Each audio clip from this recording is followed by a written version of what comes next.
Final de jogo no Olho do Furacão, o jogo de ida das quartas de finais do Campeonato Estadual Sene 2, Águia Negra 2. Chegando aqui no Capitão Márcio, vamos ouvi-lo, o capitão da equipe do Sene, após esse empate 2-2. O jogo, mas no final cedeu o empate do Águia Negra, resultado justo na sua visão? Justo nada, né? Acho que é uma falta de concentração nossa mesmo. Acho que não podemos tomar um gol desse aí. Falta de conversar, acho que tem que melhorar. Tem mais 95 aí, vamos ver o resultado positivo lá. 5 jogos sem vitória em casa, Márcio. Como dizer desse momento do Sene dentro do Olho do Furacão? Difícil, né?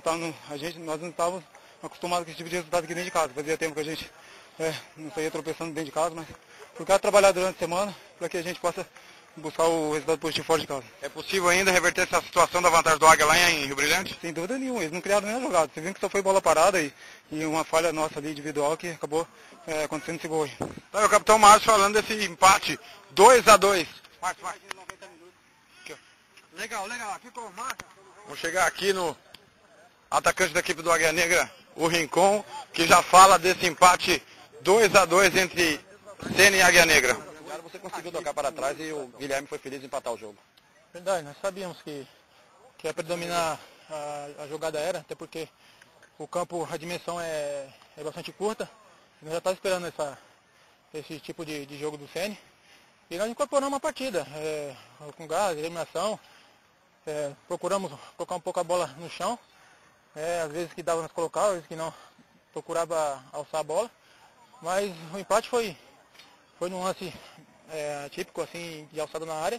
E fomos felizes ali de estar brigando na jogada e ter saído do segundo gol aí que nos mantém com uma certa vantagem, mas sabemos que no segundo jogo nós temos que dar o nosso máximo para procurar a classificação. E a sua contusão? Aí, o atacante Rincon falando desse empate 2-2 entre Sene e Águia Negra. Vamos chegar no técnico Cláudio Roberto, depois desse empate.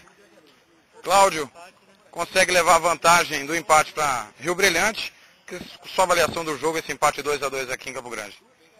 Olha, claro que a gente sabia que enfrentar o Sene aqui no Olho do Furacão é muito difícil, né? Como foi, né? Mas eu acredito que quando o Águia colocou a bola no chão, que é o princípio nosso de jogo, nós conseguimos jogar de igual para igual e até agredir muitas vezes o Sene. Mas a gente sabia que não ia fugir muito disso. 1-0, 2-1, 2-2. O importante é reforçar a reação do Águia na segunda etapa, que tomou a virada. Normalmente o time sente demais quando toma uma virada dessa, mas nosso time não sente. O nosso time é um time que é aguerrido. E de tanto insistir, de tanto tentar, e com as substituições que deram uma vida nova, saúde para a equipe, intensidade maior, conseguimos o empate. Eu acho que por tudo que aconteceu aqui hoje, vocês viram o lance do pênalti, talvez vocês tenham uma visão melhor do que eu. A visão que eu tive é de que ele foi agredido, inclusive, ele tomou a cotovelada da Abril supercílio. Mas futebol é isso, o árbitro deu pênalti, infelizmente, ficou complicado para nós. Mas como eu te disse, a equipe do Águia é uma equipe que não dá para ir embora antes de acabar o jogo, porque é uma equipe que tem uma reação muito forte. Exatamente, na nossa visão não houve o pênalti, e no lance que originou o gol de empate do Águia, o empurrão do Altino. Qual foi a sua avaliação sobre a arbitragem do Paulo Henrique Volcop? Ficou abaixo da expectativa para esse grande jogo? Eu acho que o Paulo ele poderia aplicar, já que a gente não sabe qual é o critério dos árbitros em geral, ele poderia pelo menos aplicar o critério dele para ambas as partes. Falta aqui, falta lá. O que houve foi uma sequência de faltas todas favoráveis ao Sene e uma única cobrança de falta para nós. Não que ele tenha que compensar, mas aconteceu as faltas, a imagem é clara. Então o que falta às vezes é eles terem o próprio critério, né, de assinalar as faltas para uma equipe, para outra.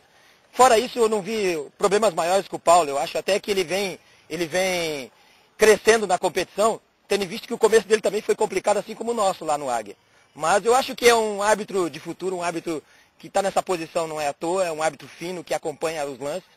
Mas assim, não vamos se deixar levar pelo fator casa, né? Como a gente também não quer que o árbitro se deixe levar lá em Rio Brilhante pelo fator casa. Que seja imparcial e que seja um árbitro que acompanha os lances de perto. Aí, Cláudio Roberto, técnico do Águia, falando do empate da arbitragem 2-2 no Olho do Furacão. Técnico Walter Ferreira do Sene. Walter, terceiro jogo seu no comando, segue sem vencer, e o Sene 5 jogos seguidos sem vencer no Olho do Furacão. O que está acontecendo que a grande fortaleza do Sene parece não estar acontecendo nesse estadual? Não, só que você não falou direito. Eu, por exemplo, no comando, eu realmente não ganhei, mas também não perdi. Você esqueceu de citar o detalhe que não perdi, entendeu? Foram 3 empates. Hoje, um primeiro tempo de um jogo de 180 minutos. Né?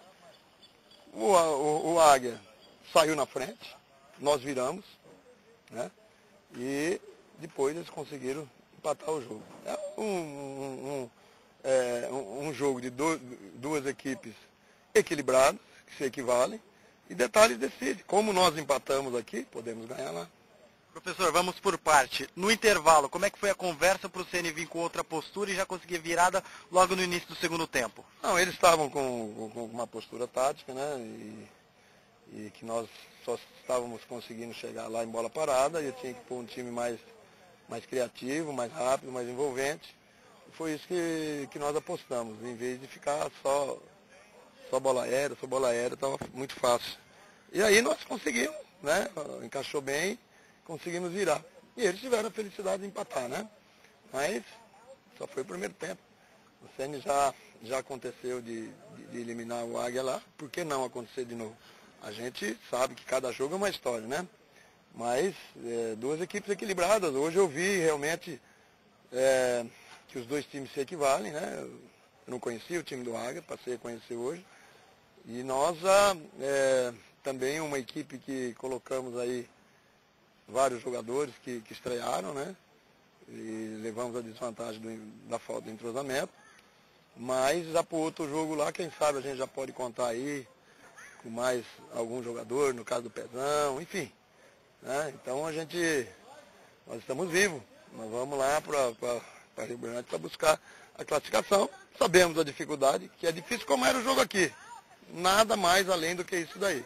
Vai ser um jogo difícil como foi aqui. Conseguiu acertar o posicionamento da marcação em cima do Altino, que deitou e rolou no primeiro tempo. O Márcio várias vezes tem que fazer a cobertura, porque o Andrade não conseguia acompanhar o Altino.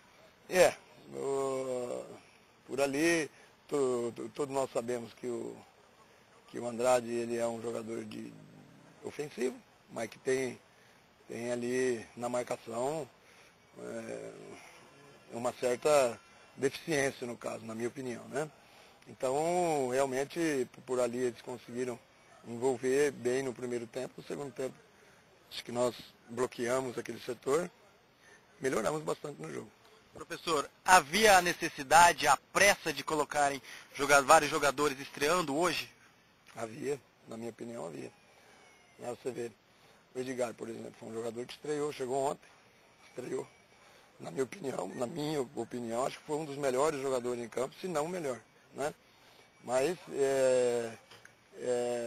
por quê? Porque ele é um jogador que dá uma boa estrutura nas bolas aéreas, é alto, e mesmo assim nós tomamos aquele gol, né? Que bola parada decide jogo.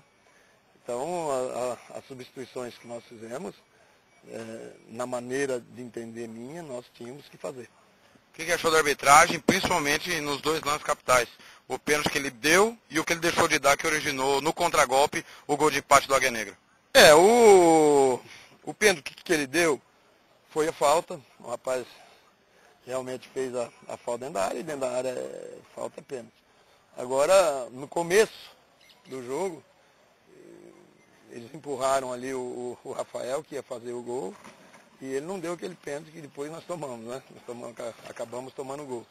Mas eu nem culpo a arbitragem nisso daí. Faz parte do erro, foi aquele momento, ele não deu. Agora vamos pensar no próximo jogo aí, no próximo tempo, que o primeiro tempo foi aqui. Para a gente fechar, professor, como é que você avalia se houve uma falha do goleiro Braz, ou um lance de jogo, um lance normal, um lance atípico, como é que você avalia o segundo gol? Eu acho que foi um lance muito em cima dele, né? E ele, porque foi muito rápido, a cabeçada foi muito próximo. E eu tive a impressão daqui que ele foi segurar, bateu no dedo dele e escapou. Isso daí são coisas que acontecem no futebol. Tá aí, técnico Walter Ferreira falando desse empate em 2-2, jogo de ida das quartas de finais do Estadual 2012. Ceni 2, Águia Negra 2, Ceni foi a campo com o Braz, 2 Magno, 3 Alberto, depois William, 4 Jaime, depois Robson, meia dúzia Andrade, depois Cafu, 5 Jefferson, 8 Márcio, 10 Chico, 7 Edgar, 9 Rafael, 11 Lucas, Técnico Walter Ferreira, o Águia Negra de 1 Edmar, 2 Altino, 3 João Renato, 4 Yuri, meia dúzia Valdinei, depois Hudson, 5 Roberto, 8 Sid Clay, depois André Luiz, 10 Adriano, 7 Kim, depois Chimô, 9 Rincon, 11 Guilherme, Cláudio Roberto técnico. Os gols do jogo aos 12 minutos, Sid Clay fez 1-0 para a equipe do Águia Negra, aos 2 minutos do segundo tempo Chico empatou para o Ceni, aos 12 do segundo tempo Rafael de pênalti fez 2-1 para o Ceni, aos 35 minutos o Guilherme empatou para a equipe do Águia Negra, 2-2, arbitragem de Paulo Henrique Volcop, assistente 1 Adenilson da Costa Pinheiro, assistente 2 Luciano da Silva Santos, o quarto árbitro, Nardon William Dias. Aqui, olho do furacão, Ceni 2, Águia Negra 2, o Águia Negra joga por um empate para estar classificado para a semifinal do Estadual 2012.